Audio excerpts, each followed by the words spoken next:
안녕하세요, 근호입니다. 반갑습니다. 오늘부터 흔들리지 않는 나를 위한 명상 이 책을 오디오 파일로 만들려고 합니다. 설명이 필요한 부분에서는 영상이 들어갈 수도 있는데 기본적으로는 다 오디오 파일로만 이루어진 영상이 될 거예요. 그래서 운전을 한다거나 청소를 한다거나 설거지를 할 때 편하게 들어주셨으면 합니다. 그리고 언제든지 궁금한 점이나 이런 사항이 있으면 댓글 남겨주시면 제가 아는 선에서 이렇게 답변 드리도록 할게요. 그럼 시작하겠습니다. 1부 명상 이론. 명상의 정의. 명상이란 무엇일까요? 많은 정의가 있겠지만 제가 정의한 명상은 다음과 같습니다. 첫 번째, 정화와 치유의 시간. 두 번째, 나를 깨닫는 시간. 세 번째, 바른 지혜와 진정한 자유를 찾는 시간이라고 정의하고 있습니다. 또 이렇게 세 가지 정의로 나눈 이유는 사람마다 쉽게 이해하고 받아들일 수 있는 순서가 있기 때문입니다.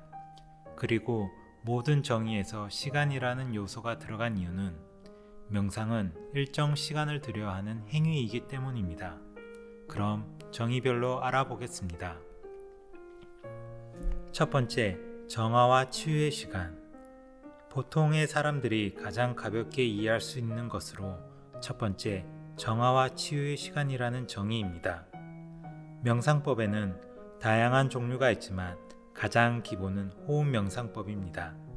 이유는 우리는 태어나는 순간부터 호흡을 시작해서 죽을 때까지 호흡을 하며 살아가고 세상은 낮과 밤, 빛과 어둠 등 모든 것이 이렇게 양과 음의 조화로 이루어져 있으며 호흡 역시 들숨과 날숨으로 이루어져 있기 때문입니다.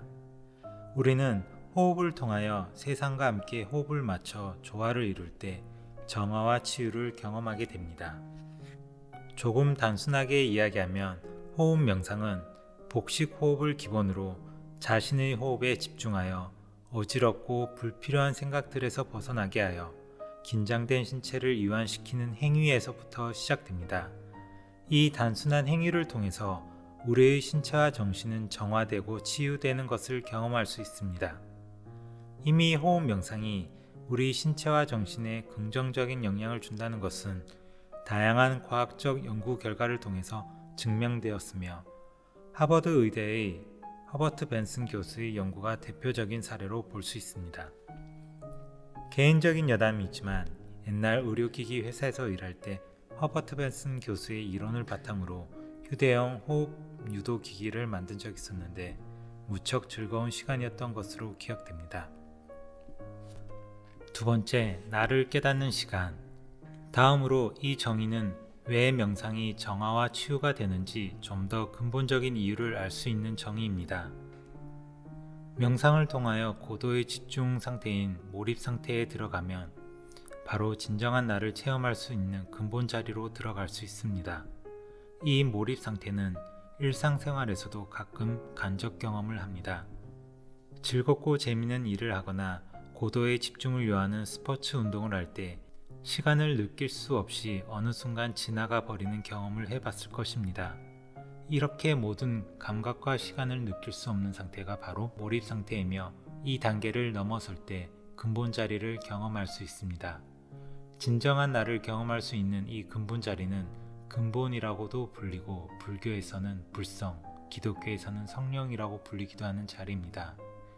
그리고 우리가 평소 나라고 의식하는 것은 자아 또는 에고라고 하며 에고에서부터 근본 자리로 가까워질수록 우리는 치유와 정화를 경험하게 됩니다.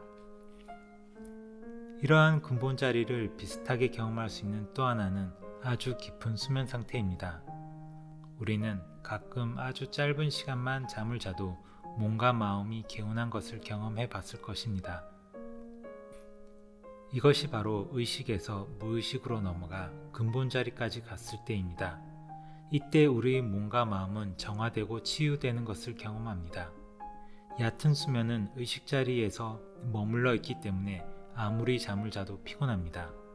이렇듯 명상은 진정한 나를 깨닫는 시간이며 그로 인하여 치유와 정화를 할 수 있는 것입니다.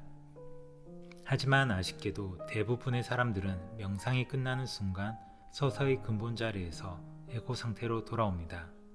하지만 근본 자리에서 우리의 몸과 마음이 조금이나마 정화되고 치유되었기에 현실 세상을 다시 건강하게 살아갈 수 있습니다. 그러니 우리가 매일 육체를 씻는 것처럼 항상 명상을 통해 몸과 마음을 정화시켜야 합니다. 그런데 가끔 수행하시는 분들 중에 근본 자리를 경험하고 나서 에고 상태로 돌아온 뒤 마치 에고가 근본 자리라고 착각하는 경우가 종종 있는데, 이런 분들은 나쁜 사이비가 될 수 있습니다. 이 부분에 대해서는 책 후반부 사유 부분에서 착각하는 깨달음이나 참나에 대한 내용을 보시면 이해가 되실 것입니다. 세 번째, 바른 지혜와 진정한 자유를 찾는 시간.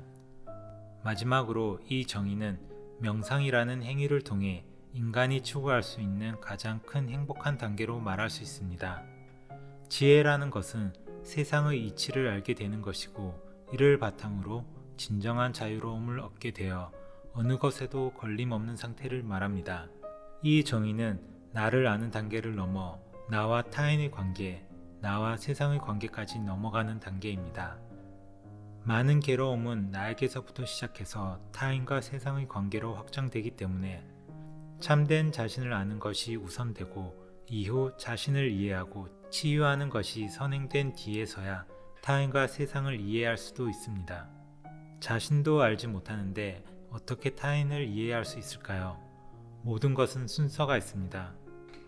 그리고 살아가다 보면 스스로 절대 풀지 못할 것 같은 문제나 상황들을 마주하게 되는 경우가 있습니다.